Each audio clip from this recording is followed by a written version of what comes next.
Hey, it's Shana Meyerson with YOGAthletica in Los Angeles, California. Here today to do the fun work of yoga for bloating, gas, and constipation. Yes, folks, expect a little bit of gaseous release when you do this sequence. If that embarrasses you, maybe do it in private, but this shit really works. I recommend that you do the full routine if you want to get the best results. So, without further ado, let's get this potty started. Huh? See what I did there? Do, potty? Yeah, I know. Okay, so first pose, and this is such a comprehensive and very useful pose for just about everything. We'll start in child's pose. Keep in mind that the two principles that are really going to help you with digestion are movement and compression. Okay, so we're going to be doing these things in different ways to sort of move things around a little bit and loosen them up, so to speak. So, for child's pose, feet together. Sorry, I'm actually going to take my knees together on this one in a more classical version so that we get the benefits of the compression.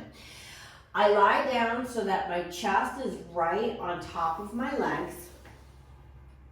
I take my head down and relax my arms behind me. This is a very simple pose, but here's the thing.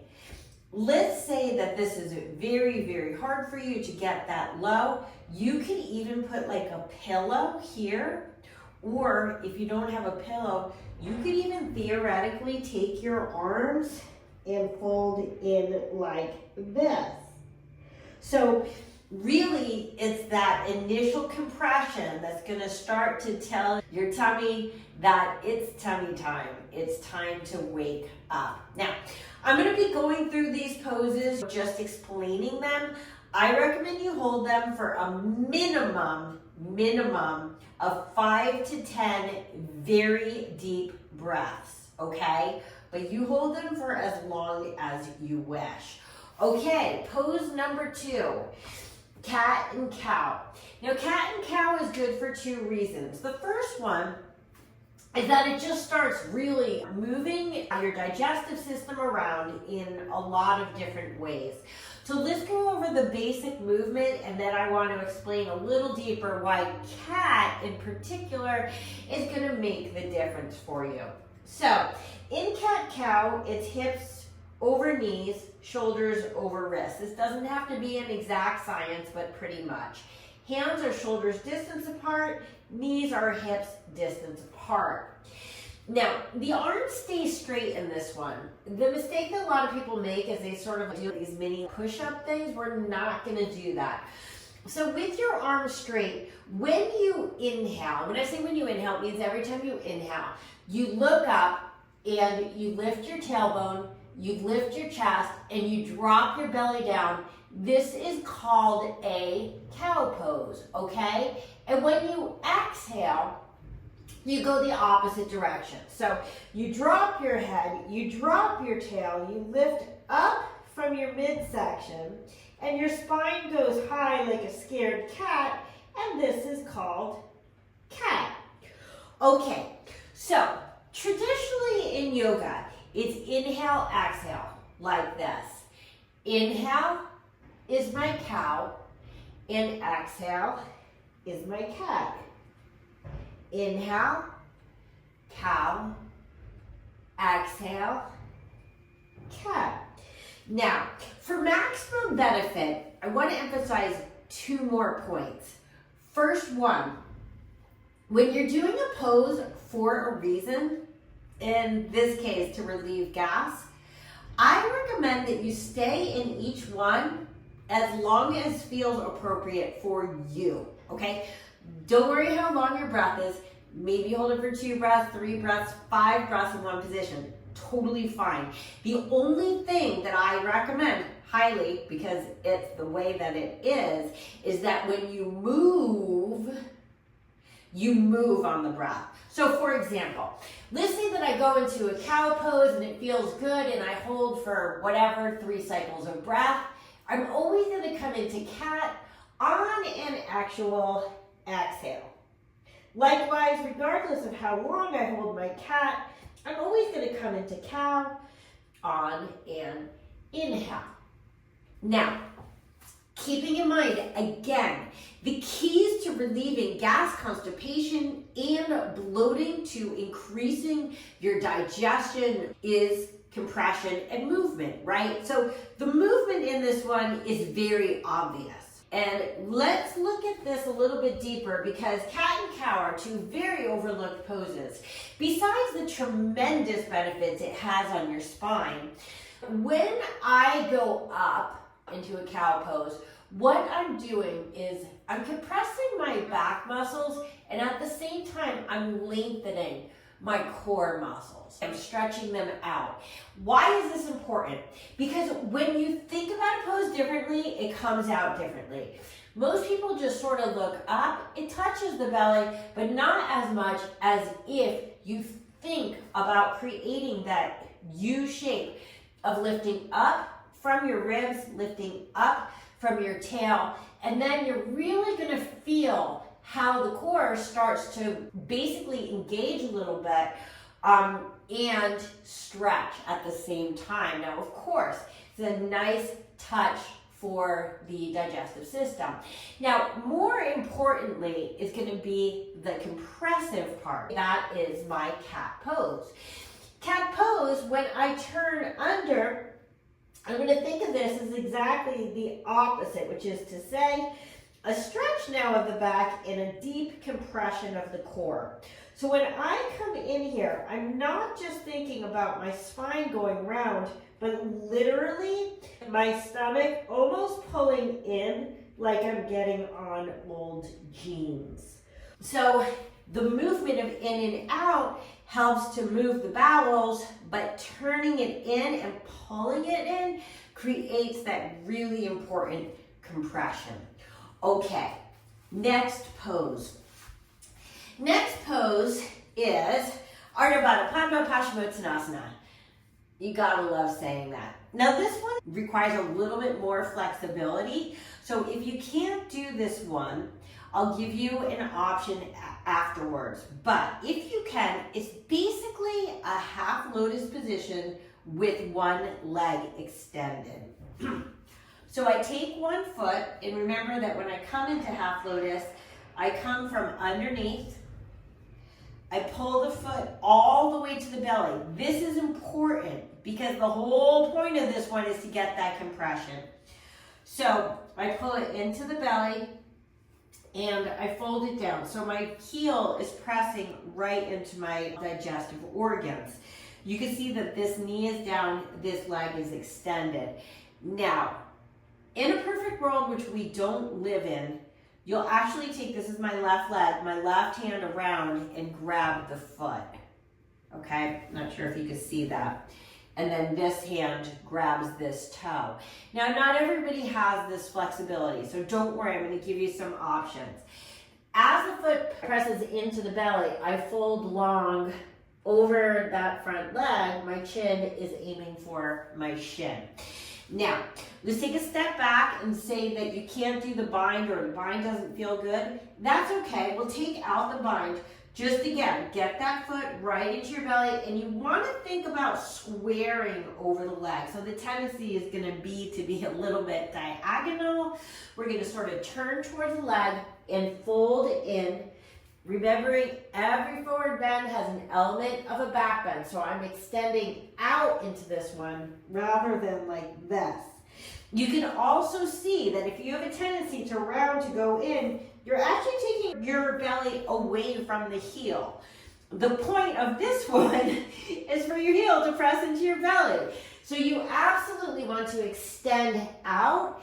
Think about your chin aiming for your shin instead of your forehead to your knee. Of course, you're going to do both sides. Now, if that's absolutely not happening, also without the bind, if this is just too much, you could theoretically just come into a Janushirsasana, which is foot in here, and again, place a block, a blanket, a pillow here, so that your stomach is just being compressed into something.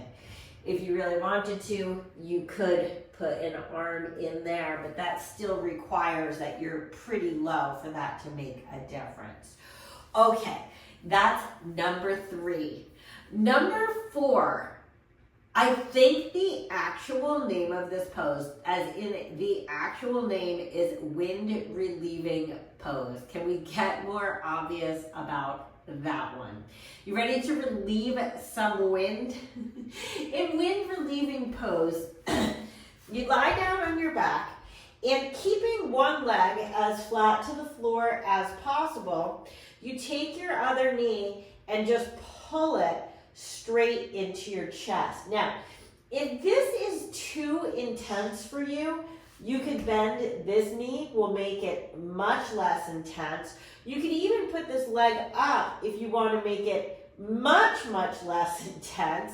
And you could even rest this on a wall if you had a wall in front of you if you wanted to make it much less intense.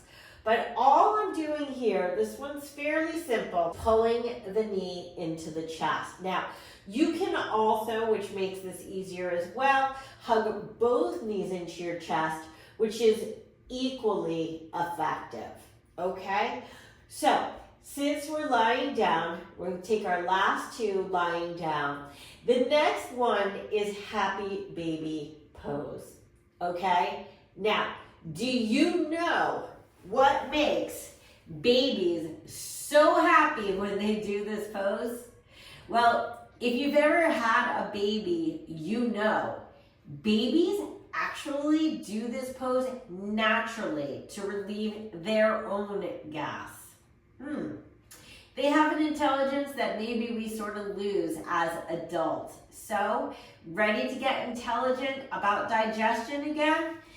Happy baby, in happy baby, lying down on your back, you bend your knees so the feet are basically over your knees. Grab the outsides of your feet. To the best of your ability, you want to keep your tailbone down. It's going to have a tendency to lift up, particularly if you're tighter. If you can, just try to keep that down. And we pull the feet straight down towards the side of the body. So remember that on this one, if you go all the way down, the knees actually will go wide of the body rather than on the body, because you're going to get a lot more hip opening on this one. When you go straight down, you're going to get some other opening, and this is the one that tends to relieve the most gas. So fart away, folks. It feels good. Happy baby. And finally, and this is a beautiful closing pose, honestly, for any practice, we finish off with Supta Matsyendrasana, which is really just a lying down twist. I'll show you it from both sides. So with one leg out in front, so this is my left leg, my right foot is down, I lift my hips and scoot underneath me so the outer edge of my left hip is basically on the floor. Dropping my right knee over towards the floor. Don't worry if it hits the floor. My right arm goes out to the side, and keeping my right shoulder on the floor, it's not right now because I'm turning towards you, take your hand to your hip, because the point of a twist is to turn your shoulders and your hips in different directions.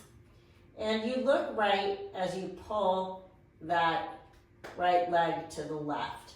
Now, I have some extra flexibility, so you can see that I pull on my hip and I can also press down with my elbow at the same time. That may not be available to you, and I know most people say to pull on the leg. Don't pull on the leg. Pull on the hip, because the hip is directly connected to the spine and gets you deeper into the twist. When you're ready to come out, the right leg is out. I lift, you see? I twist, keeping my left shoulder down on the floor. I'm going to twist again. I really want to get the whole outer edge of my bottom leg on the floor, and I pull towards the side.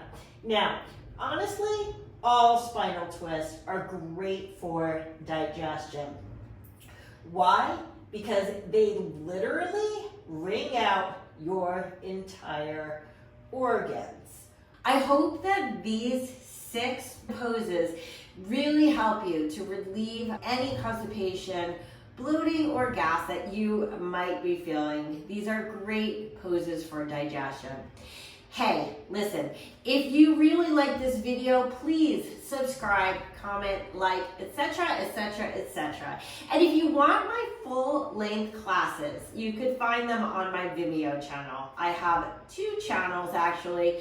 One that is classes taught by me, and one is all the classes taught by me, plus special workshops, student model classes, and live Q&A. Links are in the description, in the info cards, etc., etc., etc. I hope that this helps. Have a great day, and namaste.